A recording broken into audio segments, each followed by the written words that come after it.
پالی لاتا ہے وہ بلی ہے۔ ام المؤمنین سے روایت ہے کہ نبی کریم صلی اللہ علیہ وسلم نے ارشاد فرمایا یقیناً بلی ہرگز ناپاک نہیں ہے، بلکہ یہ تو تمہارے گھروں میں کثرت سے آنے جانے والی مخلوق ہے۔ ہمارے پیارے نبی صلی اللہ علیہ وسلم کو بلی اس قدر پسند تھی کہ روایت کے مطابق آپ صلی اللہ علیہ وسلم بلی کے برتن میں بچے ہوئے پانی سے وضو تک فرما لیتے تھے۔ بلی کی دعا اور بد دعا دونوں سیدھی عرش تک جاتی ہے۔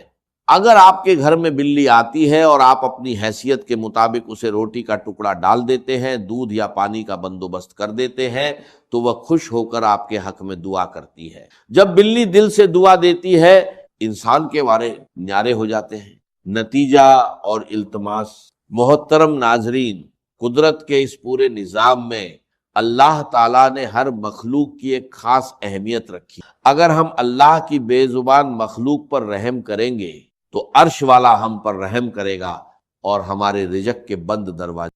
محترم ناظرین، 3 جانور ایسے ہیں جو گھر میں آئیں تو اپنے ساتھ بے پناہ دولت اور برکت لاتے ہیں، جبکہ 3 جانور ایسے بھی ہیں جن کا گھر میں آنا غربت، افلاس اور رزق کی تنگی کا سبب بنتا ہے۔ بعض اوقات ہمارے گھروں میں رزق کی تنگی یا بے برکتی ایسی ہوتی ہے کہ ہم لاکھ کوشش کے باوجود بھی پریشانیوں کے دلدل سے باہر نہیں نکل پاتے۔ ہم سب یہ سوچتے ہیں کہ آخر محنت کے باوجود برکت کیوں نہیں۔ اسلامی تعلیمات اور حکمت میں کچھ ایسے واضح اشارے بتائے گئے ہیں جو ہمیں یہ سمجھنے میں مدد دیتے ہیں کہ ہمارے آس پاس موجود کون سی مخلوق برکت کا باعث ہے اور کون سی نحوست کا۔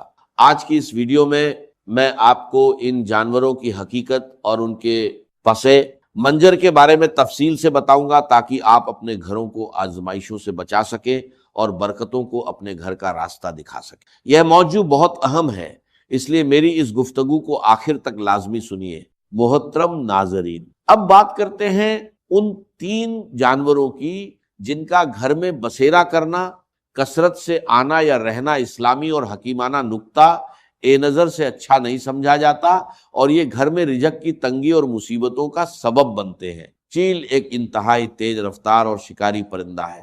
آپ نے یہ بات تو ضرور سنی ہوگی کہ آسمان کا راجا عقاب یا شاہین کو مانا جاتا ہے، لیکن چیل ایک ایسا پرندہ ہے جو اپنی چستی کی وجہ سے بعض اوقات شاہین کا شکار بھی چرا لیتی ہے۔ اکثر دیکھا گیا ہے کہ کچھ گھروں کی چھتوں پر چیلیں بہت زیادہ تعداد میں یا کثرت سے آ کر بیٹھتی ہیں۔ ہمارے بزرگوں اور دانا لوگوں کا کہنا ہے کہ گھر کی چھت پر چیل کا مسلسل آنا یا صبح دوپہر کے وقت بیٹھنا اچھا شگن نہیں مانا جاتا۔ یہ اس بات کی علامت سمجھا جاتا ہے کہ اس گھر پر ان قریب کوئی بڑی مصیبت، پریشانی یا رزق کی شدید تنگی آنے والی ہے۔ دوسرا جانور جس کا گھر میں آ کر رہنے لگ جانا اور ہر کونے میں بس جانا منحوس سمجھا جاتا ہے، وہ مکڑی ہے۔ مکڑی کی وجہ سے گھر میں تنگی اور مصیبتیں آتی ہیں۔ یہاں ایک بات واضح کرنا بہت ضروری ہے کہ مکڑی بذات خود کوئی منحوس جانور نہیں ہے، کیونکہ اسی مکڑی نے ہجرت مدینہ کے تاریخی موقع پر غار سور کے دہانے پر جالا بن کر ہمارے پیارے نبی حضرت محمد صلی اللہ علیہ وسلم کی کفار سے حفاظت کی تھی۔ لیکن مکڑی کی بد دعا بہت خطرناک ہوتی۔ مکڑی اس وقت بد دعا دیتی ہے جب اس کا مکمل طور پر بنا ہوا جالا اچانک اور بے دردی سے توڑ دیا جائے۔ اسی لیے دانا لوگ فرماتے ہیں کہ گھر میں مکڑی کا جالا کبھی مکمل نہ ہو۔ جیسے ہی مکڑی کسی کونے میں جالا بننا شروع کرے، اسے فوراً صاف کر دیں۔ تیسرا حیوان جو گھر میں نہ صرف بے برکتی لاتا ہے بلکہ خطرناک بیماریوں کا سبب بھی بنتا ہے، وہ لال بیگ ہے۔ امام جعفر صادق رحمۃ اللہ علیہ کا ایک انتہائی اہم فرمان ہے، تمام حشرات الارض میں انسان کا سب سے بڑا دشمن لال بیگ ہے۔ یہ انسان کا ایسا پوشیدہ دشمن ہے جو ہر وقت گندگی پھیلانے اور نقصان پہنچانے کی طاق میں رہتا ہے۔ اگر آپ کے گھر میں لال بیگ کثرت سے نظر آنے لگیں تو سمجھ جائیں کہ برکت اٹھنے۔ سائنسی تحقیق بھی اس بات کی تصدیق کرتی ہے کہ گھر میں لال بیگوں کا زیادہ ہونا دل کی بیماریوں کی بڑی وجہ ہے۔ لال بیگ ایک خاص قسم کا کیمیکل چھوڑتے ہیں جو انسانی دل کو کمزور کرتا ہے اور ہارٹ اٹیک کا باعث بنتا ہے۔ سائنسی اور اسلامی دونوں لحاظ سے ان کا گھر میں ہونا رزق کی تنگی اور بربادی لاتا ہے، اس لیے فوراً ان کے خاتمے کا انتظام کریں۔ وہ 3 جانور جو گھر میں دولت اور برکت لاتے ہیں۔ آئیے اب ان خوش قسمت جانوروں اور پرندوں کا ذکر کرتے ہیں جن کا گھر میں آنا، بسیرا کرنا یا گھونسلہ بنانا بے پناہ برکت، دولت اور رزق میں اضافے کی علامت ہے۔ شہد کی مکھی، شہد کا شمار نبی ایک کریم صلی اللہ علیہ وسلم کی پسندیدہ ترین غذاؤں میں ہوتا ہے، اور اللہ تبارک و تعالیٰ نے شہد اور شہد کی مکھی دونوں کے اندر خصوصی برکت اور شفا رکھی۔ جس گھر کے پاس سے یا جس کی چھت کے آس پاس سے شہد کی مکھیاں کثرت سے گزرتی ہیں وہ گھر بہت مبارک مانا جائے، اور اگر یہ مکھیاں آ کر آپ کے گھر کی کسی دیوار، چھت یا کونے میں اپنا چھتا بنا لیتی ہیں تو یہ اس بات کی واضح اور یقینی نشانی ہے کہ اس گھر میں اب رزق اور برکت کے دروازے کھلنے والے ہیں۔ 2. چڑیا، چڑیا ایک انتہائی معصوم، بے زبان اور پیاری مخلوق ہے۔ گھر کے آنگن میں چڑیوں کا چہچہانا ویسے ہی دل کو سکون دیتا ہے، لیکن اسلامی روایت اور بزرگوں کے تجربات کے مطابق گھر میں چڑیا کا گھونسلہ بنانا بہت ہی زیادہ مبارک مانا جاتا ہے۔ اگر چڑیا آپ کے گھر کی کسی سرخی، پنکھے یا کونے میں گھونسلہ بنا لے تو اسے کبھی بھی نقصان نہ۔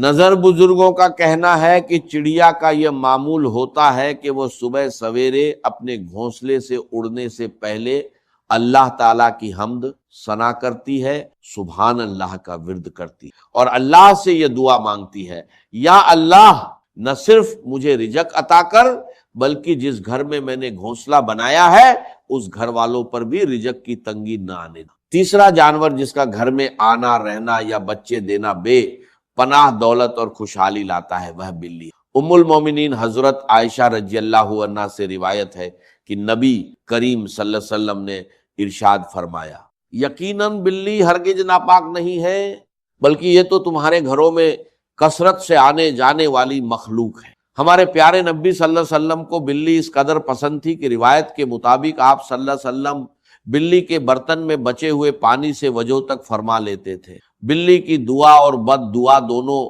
سیدھی عرش تک جاتی ہے۔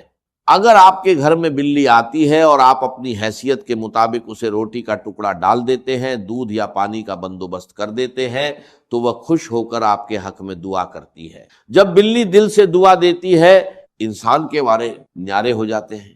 نتیجہ اور التماس، محترم ناظرین، قدرت کے اس پورے نظام میں اللہ تعالیٰ نے ہر مخلوق کی ایک خاص اہمیت رکھی ہے۔ اگر ہم اللہ کی بے زبان مخلوق پر رحم کریں گے تو عرش والا ہم پر رحم کرے گا اور ہمارے رزق کے بند دروازے کھول دے گا۔ دعا ہے کہ اللہ تعالیٰ ہمیں جانوروں کے حقوق ادا کرنے اور ان کے ساتھ نرمی برتنے کی توفیق عطا فرمائے۔ میں آپ سے گزارش کرتا ہوں کہ کمنٹ باکس میں اللہ تعالیٰ کے 99 ناموں میں سے کوئی ایک پیارا نام لکھ کر اس ویڈیو کی برکت میں اپنا حصہ ضرور ڈالیں۔ اگر میری یہ گفتگو آپ کو پسند آئی ہو تو اسے لائک اور اپنے پیاروں کے ساتھ شیئر بھی لازمی۔ کوئی صحابی کوفے چلے گئے، کوئی صحابی دمشق چلے گئے، کوئی کہیں چلے گئے، کوئی کہیں چلے گئے۔ میزبان رسول جو ہے وہ دفن ہے قسطنطنیہ کی فصیل کے باہر، حضرت ابو ایوب انصاری رضی اللہ تعالی عنہ۔ اب ان سب کے پاس، کسی کے پاس اتنی احادیث، کسی کے پاس اتنی احادیث، ان کو جمع کرنے کا کام، پھر چھان پھٹک کرنے کا کام، پھر مرتب کرنے کا کام یہ کس نے کیا؟ محدثین کرام نے۔ بہت بڑے محسن ہیں اس امت کے محدثین کرام، پوری زندگیاں کھپائیں۔ ایسا بھی ہوا ہے ایک صحابی مدینے سے چلتے ہیں، ایک محدث مدینے سے چلتے ہیں، انہیں معلوم ہوتا ہے کہ ایک صحابی دمشق میں ہے، ایک حدیث وہ بیان کرتے ہیں، ذرا باریک بات ہے سمجھ لیجئے گا۔ ان کو وہ حدیث معلوم تھی لیکن وہ حدیث 3 راویوں کے راستے سے آ رہی تھی، ان کے پاس جو حدیث تھی وہ 2 راویوں کے حوالے سے تھی۔ اب وہ جاتے ہیں اور وہ بیت المقدس کا اور وہ دمشق کا سفر کرتے ہیں صرف اس حدیث کو سننے کے لیے، سواری سے اترتے بھی نہیں۔ میں نے سنا ہے آپ حضور کی یہ حدیث بیان کرتے ہیں، جی ہاں، ذرا مجھے سنا دیجئے۔ سنا دیا، ویسے ہی اپنے اونٹ کی جو ہے گردن موڑ لی کہ واپس، بھائی اترو، ٹھہرو، قیام کرو۔ نہیں، میں صرف ایک حدیث رسول تم سے سننے کے لیے آیا تھا، میں اپنے اس سفر میں کوئی اور مقصد جمع نہیں کرنا چاہتا۔ یہ کام کیا محدثین۔ بہرحال میں اس وقت جمع و تدوین حدیث کے موضوع پر میری گفتگو نہیں ہے، لیکن چونکہ ہمارے اس جدید دور کے فتنوں میں ایک فتنہ ہے انکار حدیث کا، لوگ سمجھتے ہیں جیسے کہ ڈرائنگ رومز میں بیٹھے ہوئے آرام سے کتابیں پڑھتے ہیں، شاید ایسے ہی محدثین کا کام تھا۔ انہوں نے جس طرح زندگیاں لگائی ہیں اور جس طریقے سے حدیث کو جمع کرنے کے لیے مشقتیں جھیلی ہیں، اس کا آج ہم تصور نہیں کر سکتے۔ اچھا، وہ تو محدثین کرام ہیں، ان میں بھی اب ایک کا نام نوٹ کر لیجئے، چوٹی پہ کون ہے؟ امام بخاری، امام مسلم، امام ترمذی، امام احمد ابن حنبل، امام ابن ماجہ، امام ابو داؤد، سب ہیں، لیکن چوٹی پر رئیس المحدثین کون ہے؟ امام بخاری۔ اچھا، اب تیسرا طبقہ ہے ہمارے ہاں، دوسرا، وہ ہے فقہا۔ قرآن بھی جمع ہو گیا، حدیث بھی آ گئی، اب اس سے احکام نکالنے بھی تو ہے نا، استدلال کرنا ہے، حدیثوں کو جوڑنا ہے، قرآن کے ساتھ ان کا ربط تلاش کرنا ہے، اور پھر کوئی حکم تلاش کرنا ہے، اجتہاد کرنا ہے۔ یہ کام جنہوں نے کیا انہیں ہم کیا کہتے ہیں؟ فقہائے کرام۔ اور ان میں بہرحال جو لوگ یہاں جمع ہیں، مجھے یقین ہے کہ وہ اس بات کو تسلیم کرتے ہوں گے کہ ان میں چوٹی پر ہیں امام ابو حنیفہ رحمۃ اللہ علیہ، امام اعظم۔ ٹھیک ہے، کسی کی رائے ذرا مختلف بھی ہو سکتی ہے، کوئی شافعی مسلک کا ہے تو امام شافعی کو بہرحال وہ اونچا درجہ دے گا، مالکی مسلک کا ہے تو امام مالک سے اسے زیادہ نسبت ہے، لیکن واقعہ یہ ہے پوری دنیا نے تسلیم کیا ہے کہ قانون کا جتنا سینس امام ابو حنیفہ کو ہے، قانون ایک علیحدہ شے ہے، اخلاقیات علیحدہ چیز ہیں، ایک شے کا اخلاقی تقاضا کچھ اور ہے، قانونی تقاضا کچھ اور ہے۔ آپ کو کسی نے تھپڑ مارا، اخلاقی تقاضا کیا ہے؟ معاف کر دو بھائی، اور قانونی تقاضا کیا ہے؟ جوابی تھپڑ رسید کرو، اس لیے کہ اگر یہ نہیں کرو گے تو اس کی ہمت افزائی ہوگی، یہ کسی اور کو بھی تھپڑ مارے گا۔ قانون کا تقاضا یہ ہے، السن بالسن، دانت کا بدلہ دانت، والاذن بالاذن، کان کا بدلہ کان، قانون یہ ہے۔ اور اخلاق کا تقاضا کیا ہے؟ وَإِن تَعْفُوا وَتَصْفَحُوا وَتَغْفِرُوا، اگر تم بخش دو، معاف کر دیا کرو، لوگوں سے درگزر کیا کرو، فَإِنَّ اللَّهَ غَفُورٌ رَحِيمٌ، تو اللہ بھی تو غفور الرحیم ہے۔ تقاضے متضاد ہو گئے کہ نہیں؟ کسی معاملے کے اخلاقی پہلو کو پر نظر رکھنا یہ اور مزاج ہوگا، اور کسی معاملے کے قانونی پہلو کی گہرائی میں اترنا یہ اور مزاج ہے۔ میں اپنا احساس عرض کر رہا ہوں، اور دنیا میں جو بات مانی گئی ہے کہ جس کا نام لیگل سینس ہے، قانون کا ایک فہم، اس میں دنیا کا کوئی شخص مقابلہ نہیں کر سکتا امام ابو حنیفہ کا۔ آپ صحابہ کو ان سے مستثنیٰ کر دیجئے، ظاہر بات ہے انبیاء اور رسولوں کا معاملہ نہیں ہے، تو باقی انسانی نوع انسانی کے اندر امام ابو حنیفہ کا پلے کا کوئی شخص، ان کے برابر کا کوئی شخص قانون کا فہم رکھنے والا آج تک پیدا نہیں۔ تو سید الفقہاء کون ہوئے؟ امام ابو حنیفہ۔ اور رئیس المحدثین کون ہے؟ امام بخاری۔ یہ ساری جو میں نے اس وقت آپ کو تمہید بیان کی، وہ اس مسئلے کے لیے پریشان کن مسئلہ یہ ہے کہ امام ابو حنیفہ کی طرف یہ بات منسوب ہے کہ وہ یہ فرماتے ہیں الایمان قول، ایمان نام ہے صرف قول کا، عمل اس میں زیر بحث نہیں آتا، ولا یزید ولا ینقص، وہ ایمان نہ گھٹتا ہے نہ بڑھتا ہے۔ ایک سٹیٹمنٹ سمجھ میں آ گیا نا؟ اب دوسرا سٹیٹمنٹ سنیے، وہ ہے امام بخاری کا، رئیس المحدثین کا، الایمان قول وعمل، ایمان نام ہے قول اور عمل کے مجموعے کا، قول اور عمل دونوں چیزیں ایمان میں شامل، وَيَزِيدُ وَيَنْقُصُ، وہ گھٹتا بھی ہے بڑھتا بھی ہے۔ ایک مسلمان کو پریشان ہو جانا چاہیے کہ نہیں؟ ایمان جیسی بنیادی بات، سارا قصر تو یہیں سے تعمیر ہونا ہے، جڑ بنیاد ایمان ہے۔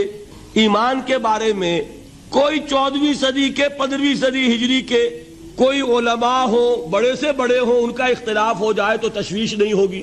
یہ کن کے درمیان اختلاف ہو رہا ہے؟ رئیس المحدثین امام بخاری اور سید الفقہاء امام ابو حنیفہ۔ اور کتنا بنیادی اختلاف، بظاہر متضاد باتیں، بظاہر کہہ رہا ہوں میں نے کہا تھا مجھے پہلے آپ کو پریشان کرنا ہے، پھر تاکہ آپ کی سمجھ میں بات آئے یہ پریشانی رفع کیسے ہوتی ہے، اسی سے علم میں اضافہ ہوتا ہے۔ بات جو ہے وہ گہرائی کے ساتھ سمجھ میں آتی ہے کہ مسئلہ پہلے سامنے ہو، مسئلے کی اہمیت سامنے نہیں ہوگی تو آپ توجہ اتنی نہیں کریں گے۔ تو دیکھیے تضاد کتنا ہے، بعد المشرقین جسے کہتے ہیں ہم اپنے محاورے میں، کہ ایک مشرق کی بات ہے تو دوسری مغرب کی ہے۔ الایمان قول نہیں، الایمان قول وعمل، تضاد ہے نا۔ لا یزید ولا ینقص نہیں، یزید و ینقص، تو یہ تو معلوم ہوتا ہے کہ بہت زبردست اختلاف ہے جو حل نہیں ہو سکے گا۔ اللہ تعالیٰ کا شکر ادا کرتا ہوں، اس نے اس کا حل سمجھایا، اور کیسا سمجھایا؟ میں پورے انشراح صدر کے ساتھ کہہ رہا ہوں، اس میں کوئی تصنع نہیں، کوئی تکلف نہیں. میرے نزدیک دونوں باتیں 100% درست ہیں. یہ نہیں کہ 50% یہ درست 50% وہ درست، نہیں، یہ بھی 100% درست، یہ بھی 100% درست. فرق کیا ہے؟ محل مختلف ہے. امام ابو حنیفہ قانونی ایمان کی بات کر رہے ہیں اور امام بخاری حقیقی ایمان کی بات کر رہے ہیں.